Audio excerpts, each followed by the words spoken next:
Hello' guys, কি খবৰ? আজি এটা নতুন ভিডিঅ' লৈ আহিছোঁ টুং ৰিজৰ্ট।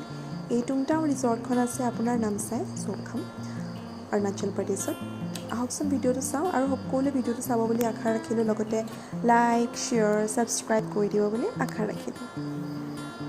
আমি শনিবাৰে গুচি আহিলোঁ তেওঁৰটো ঘৰলৈ। তেওঁ ডিব্ৰুগড়ত থাকে। শনিবাৰে থাকি দেওবাৰে ৰাতিপুৱাই আমি 7:30-8টামান বজাত আমি নামচাইলৈ বুলি যাত্ৰা আৰম্ভ কৰিলোঁ। যথেষ্ট দূৰো হয়, সেইকাৰণে ৰাতিপুৱাই ওলাই গ'লে ভাল। উইকেণ্ডত বহুত ভিৰ হয় বুলি শুনিছোঁ তাত, গতিকে চাওঁচোন গৈ পাই লওঁ। আৰু ইহঁত দুটা যে কিমান ফূৰ্তি যাবলৈ পায়।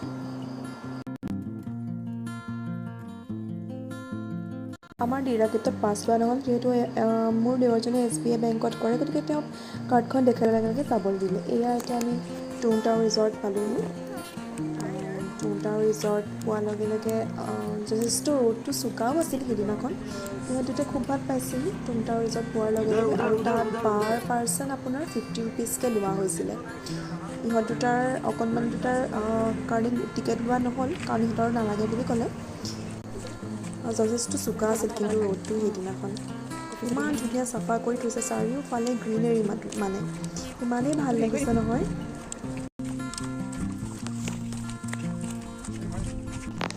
সেইফালে এইবোৰ টুং ৰিজৰ্টৰ কটেজ হয়। কটেজবিলাক আপুনি অহাৰ আগদিনাখনে বুক কৰি থ'ব লাগে। বুক কৰি থ'লে ধৰক ইয়াত থাকিব পাৰিব। ইয়াৰ গোটেইকেইটা কটেজ অলৰেডি বুকেই আছিল আৰু মানুহো আছিল। এইখন বৰ ধুনীয়াকৈ মিৰাৰ এখন ডিজাইন কৰিছে ফুল দি, আমি দুজনী।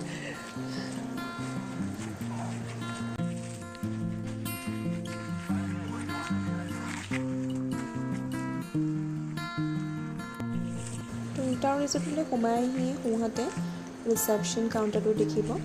তাৰপিছত ৰেষ্টুৰেণ্টখনো দেখিব, যথেষ্ট আহল বহল ৰেষ্টুৰেণ্টখন।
পানীৰ তলত থকা পাথৰবিলাক চাওকচোন কি ধুনীয়াকৈ জিলিকি আছে, একেবাৰে ক্ৰিষ্টেল ক্লিয়াৰ নিচিনা হৈ আছে। ধুনীয়াকৈ পানীৰ মাজত দি দিছে টেবুল চেয়াৰ, যাতে ধুনীয়াকৈ খোৱা বোৱা কৰি এনজয় কৰিব পাৰে প্ৰতিটো মুহূৰ্তই। কাঠেৰে দলং সাজি দিছে ইফালে সিফালে পাৰ হ'বৰ বাবে।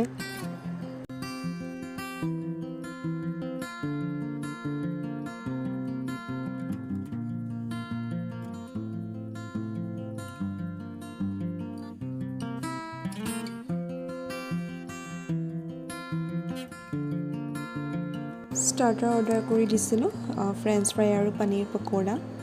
জানো এইটো পনীৰ পকোৰা হয় নে নহয়, পনীৰ পকোৰা বুলি অৰ্ডাৰ দিছিলোঁ বাৰু। ইহঁত দুটাৰো ভোক লাগি আছিল, ইমান দূৰ জাৰ্ণি কৰি আহিছোঁ, তাতে ইমান গৰম।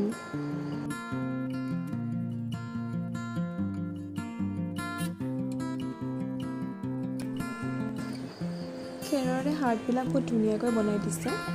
গৰম আছিল যদিও মানে তাত এটা ফিৰফিৰীয়া বতাহ বলি থাকে যে, সেইকাৰণে ইমান এটা গৰম অনুভৱ কৰা নাছিলোঁ।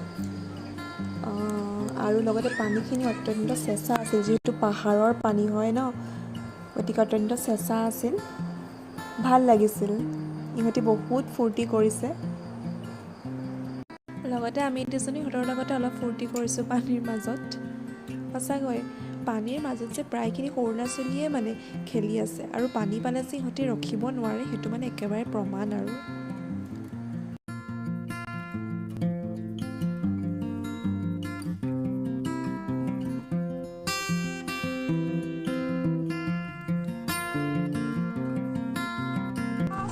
ইয়াত আপোনাৰ ফিচাৰমেন কাউণ্টাৰ বুলি কোৱা হয়, এইটো দেখি আছে যে সন্মুখত।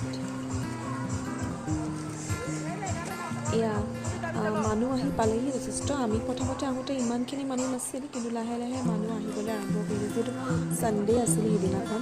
আৰু লোকেল মানুহতকৈ প্ৰায় আমাৰ অসমৰ মানুহখিনিয়ে ভিৰ দেখিছোঁ মই তাত।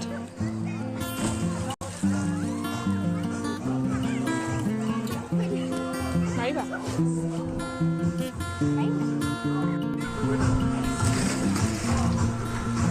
এই হ'ল আপোনাৰ ফিচাৰমেন কাউণ্টাৰ। ইয়াত আপুনি যিকোনো বস্তু খাবলৈ হ'লে প্ৰিপেইড অৰ্ডাৰ কৰিব লাগিব।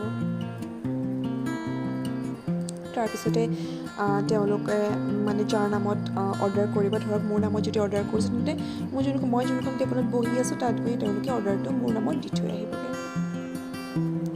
গতিকে বহুত ছিষ্টেমেটিক হয়, ভাল পাব, আহি চাব এবাৰ।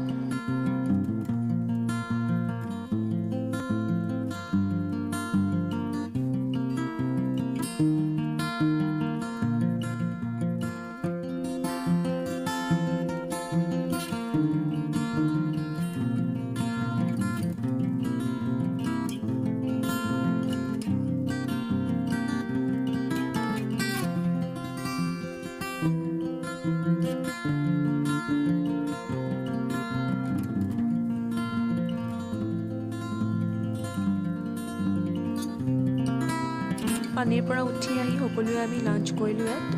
খানাটো বাৰু ঠিকেই আছে, যেনেকৈ কৈ তেনেকৈ বনাই দিয়ে বাৰু। ইমান স্পাইচি যদি কৰিব নালাগে তেওঁলোকে বিনা স্পাইচিতে বনাই দিয়ে। ইয়াৰ লগতে মই টুংটাও ৰিজৰ্টৰ ফুড মেনুখন দি দিছোঁ বাৰু।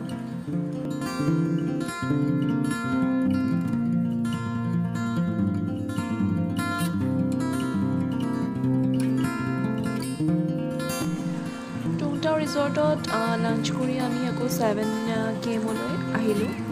টুংটাও ৰিজৰ্টখন পাৰ হৈ পিনে 7 km ৰিজৰ্টখন পোৱা যায়। এখন মানে অকণ সোমাই আহিব লাগে, মেইন ৰাস্তাৰ পৰা 7 কিলোমিটাৰ সোমাই আহিব লাগে। সেইবাবে চাগে ইয়াত 7 km বুলি থৈছে ৰিজৰ্টখনৰ নাম। এণ্ট্ৰিটো ভাল লাগিল, যথেষ্ট টুংটাতকৈ যথেষ্টখিনি বেলেগ হয়। ইয়াতো তেনেকৈ পানীত মানুহে বহি খাব পাৰে। ইয়াতো তেনেকৈ টিকেট কাটি সোমাব লাগে, পাৰ পাৰ্চন 50 আছিল। সৰু সৰু ল'ৰা ছোৱালীবিলাকৰ লোৱা নাছিল, আমাৰ কণমানি দুটাৰ লোৱা নাছিল বাৰু টিকেটৰ পইচা।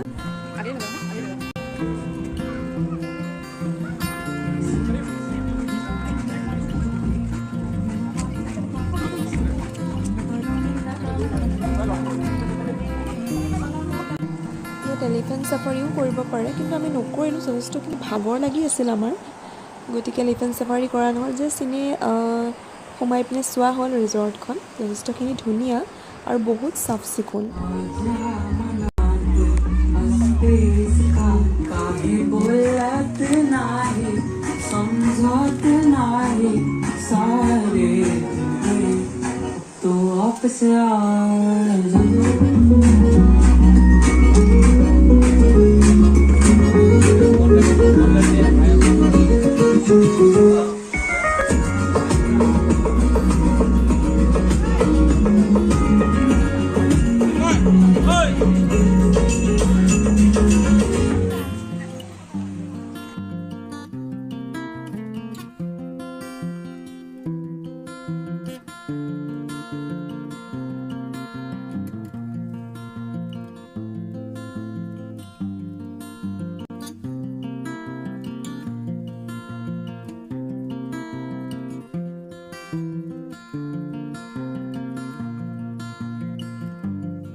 ছেভেন KMৰ পৰা ওলাই আহি আমি নামচাৰ কাষতে এখন লোকেল বজাৰ আছে, তাতে তেওঁলোকে লোকেল মানুহবিলাকে শাক পাচলিৰ পৰা আৰম্ভ কৰি চাউল পালচেছ সকলোবিলাকৰ বজাৰ ইয়াত দিয়ে প্ৰাইচবিলাকো প্ৰায় আমাৰ তাৰ সমানেই ইয়াত যিহেতু 20 টকা 3টাহে নেমু দিছিল কিন্তু আমাৰ এইফালে যেনিবা 20 টকা 4টা নেমু দিয়ে তৰাগাছ আনিলোঁ তৰাগাছ যিহেতু মই বহুত ভাল পাওঁ খাই তেনেকৈ গোমধান আদি কৰি খামটি লাহি চাউলটো ল'লোঁ এনেকৈ লৈ মেলি শেষত ঘৰমুৱা হ'লোঁ ধন্যবাদ ভিডিঅ'টো চোৱাৰ বাবে